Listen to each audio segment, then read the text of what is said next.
Hi Cancer, and welcome to the Mother Tressa channel.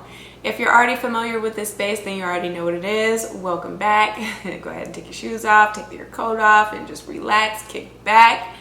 Get you a nice little cup of tea. If you haven't already, get you some popcorn, honey. Look, you have the Ace of Cups at the bottom of the deck. I just don't even know where this reading is going to go because I saw the Judgment card as I was shuffling, and I was like, okay, the horn has sounded, but what is coming in or what is being taken away from the trumpet?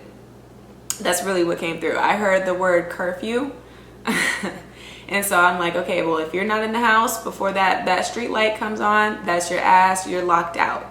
And I feel like that can be in matters of the heart, that can be in matters of your business, that can be in matters of friendship, that can be in matters of any familial relationship that you have with anybody, that can be in matters of you with yourself. Like, if I don't get it together, then like, fuck it, like, you know what I'm saying? Like, I'm going to give up on me. Better to give up on yourself than have somebody else giving up on you. But then you can't be mad when other people do, because then you've given up on yourself. You know what I'm saying? It's a conundrum. But anyway, if you're new to this channel, this is what it is, okay? I read you for filth. I read myself for filth. Some of these readings feel so personal to me. But at the end of the day, it's really ripping off that bandage so we can really heal the wound properly. You know what I'm saying? You don't want it to fester underneath that bandage and let that moisture just cause more internal problems. Let it dry out. Feel it in its fullness so that you can recover, you can get up, and you can get back out into life and try again. That song by the Olsen twins came through, where it was like, practice, practice, practice. If at first you don't succeed, don't give up. Just keep on trying till you get up to speed, okay? Until it works for you. Just keep going. All right, so that's what I have for you newbies. Come on into this room. Feel free to be your authentic self wherever you are, positive, negative, or neutral. Just be who you are. If you want to scream and yell in the comment section because that's just how you truly feel, then do that, right? And release. But again, leave space for yourself to leave better than you come into this room or onto this channel. But let's get into it. What was this curfew word about, Cancer? Why did I see the Judgment card? Why was the Ace of Cups at the bottom of the deck? The inquiring minds want to know. All right, you guys have as the overlying energy the Two of Pentacles. All right. The Cruse that hounds you is the Queen of Swords. I'm not laughing at you guys, I'm laughing with you, but you don't know why I'm laughing with you yet. So here's the caveat. Go check out Gemini's reading, because the overlying energy that they had was the King of Swords. So you can be dealing with a Gemini. That placement can be activated within your chart, or the person that you may be partnered with has strong, prominent Gemini placements. Definitely go over there and check that out. I feel like it's going to be really important for the season that you guys will find yourselves in. What's real about the situation? You have the Six of Pentacles. So this is somebody trying to make a claim, you know, stating their case before a judge. This is kind of like your fate lies in somebody else's hands. And this is really more so about your finances. So say, for instance, the person that is in this chair is a banker. You're going to a bank to try to get approved for a certain loan to open up or start a business here with this Two of Pentacles, because I definitely feel like you guys are getting ready to get your hands dirty in matters of the job. But it's like what is... I'm seeing the word debilitating. So it is debilitating or inhibiting you, if you will, is this energy that you're feeling of not feeling like you're good enough, of not feeling like you have all of the resources already to do what it is that you are passionate about creating, right? Or starting, if you will. Some of you don't feel like you're ready yet. Some of you don't feel like you're smart enough yet.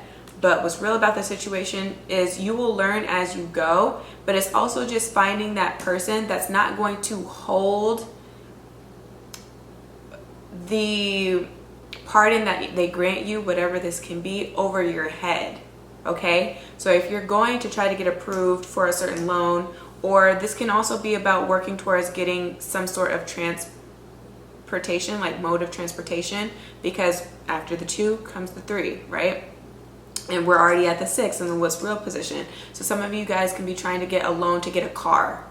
That's where I'm going with it. Or trying to get approved for a loan to get an office space, or to get approved for a new house or an apartment. Okay, if this isn't a physical person that you're meeting with, I feel like you guys have just been waiting for your ships to come in with money, and this can be just a bonus, an unexpected bonus. If you're already working, something told me to take these cards, but let's clarify. But yeah, if you're already working, then it's right on time for Christmas. Some of you guys are wanting to get an advancement, like a payday loan or something like that, just so that you can afford to get gifts for your family members.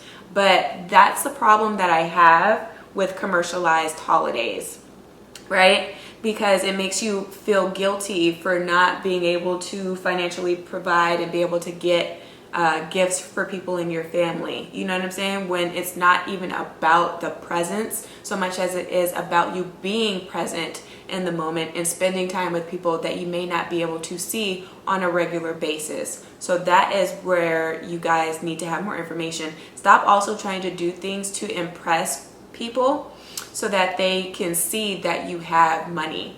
Again, with that word curfew that came through, if this is not about you guys waiting to get an advancement or feeling like you're worthy enough to start this business, or already in that process and just trying to hear the decision that somebody else has to make, you know, for you to get this money or what have you, then this is about your relationships here. You guys are really weighing the scales in looking at the dynamics of the relationships that you already exist in, or that you play a role in. The 7 of Cups speaks to the 7th house, which is all about relationships. This can be business partners, but this is more often like romantic relationships and marriages that you're already in. Where you need more information, you guys have the Death card that came through. And then where you end out, you have the 3 of Cups and the 5 of Cups. So it's like with certain relationships or dynamics, look at you guys at the bottom of the deck, you have the Moon. You're coming to realize that there are some people that aren't who they say they are. And you're having to make peace with that, but it's very hard for you to wrap your mind around because you came into these situations or these dynamics being pure of heart. You will internalize it to the point where you create a drought in your environment, right? Because you have the Death card and you see that the people are standing on barren land here. So it's like you will withhold love if you don't get it to the same degree that you give it. But then you also have to look at the intention behind your giving nature, right? And behind you being so nurturing. Are you doing it because there's an ulterior motive that you have? My single Cancers that have maybe been playing the field a little bit or trying to get their feet wet, you know, dipping their foot into the dating pool, you're realizing that you get to the point where it's like, okay, like I like this person, right? These are the sensations of likeness. I feel like we can go somewhere. And then you come to find out that this person, again, has been shrouding their true identity from you. So they can be involved with other people. You find out that you're not the only one, and you have the tendency to put all of your eggs in one basket because it's like you're going into it with the intention of like, hey, like I'm giving you my undivided time and attention, and that should be honored. You know what I'm saying? Because you could be doing so much more with your time and your attention. So for the fact that you're giving it to one person, you feel like they should be just deeply appreciative of that and that they should return the favor, if you will. I love how that's all piecing together with the 6 of Pentacles, right? they should return the favor. But not everybody has that same background, right? That same upbringing and has the same virtues or principles that you have, or the rules. And so what you're learning, if you haven't yet, for the singles, is that you have to lay ground rules and set the tone. Okay? Don't wait for somebody else to do it.